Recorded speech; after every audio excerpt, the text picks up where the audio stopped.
আজ সারাদিন রিমঝিম রিমঝিম বৃষ্টির শব্দ, মিষ্টি একটা আবহাওয়া। চলে গেলাম কিচেনে ছানাদের জন্য টিফিন বানাতে।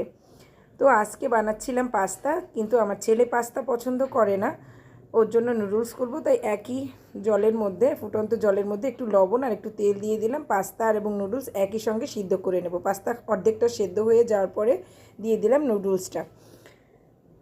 এবার আলাদা করে একটু বেছে নিতে হবে, এই আর কি। ছেলে নুডলস ভাজা খায় না, সেদ্ধ করে মশলা দিয়ে দিলেই হবে। ওর জন্য দিয়ে দিলাম। এবার মেয়ের জন্য কড়ার মধ্যে একটু তেল, সাদা তেল, একটু পেঁয়াজ, একটু গাজর কুচি আর একটু ক্যাপসিকাম কুচি, একটু লবণ, ভালো করে নেড়ে চেড়ে এবার দিয়ে দেবো হচ্ছে ডিমটা।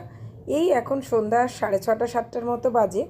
এখন এই পাস্তা তৈরি করছি, ওদের খাওয়ানোর পরে একটু পড়াতে হবে। যাই হোক, আবহাওয়াটা ঠান্ডা ছিল বলে আবদার পূরণ করতে একদমই কষ্ট হয়নি। দিয়ে দিলাম একটু সয়া সস, এবার দিয়ে দিলাম একটু টমেটো সস, একটু দিচ্ছি আর একটু করে নাড়িয়ে নিচ্ছি। এবার নামানোর পরে আর একটু ম্যাগি মশলা দিয়ে দিলাম। আসলে পাস্তার মধ্যে একটু মশলা বেশি হলে ভালো লাগে। আর এই যে ছেলেটা তৈরি করছি ম্যাগি মশলা দিয়ে শুধুমাত্র সেদ্ধ করা নুডলস। ও আসলে এরকমই পছন্দ করে, এর মধ্যে ডিম, গাজর, ক্যাপসিকাম মানে কোনো ধরনের সবজি খেতেই ভালোবাসে না। ভালো লাগলে লাইক কমেন্ট করে পাশে থাকবেন। দেখা হবে অন্য কোনো ভিডিওতে। নমস্কার।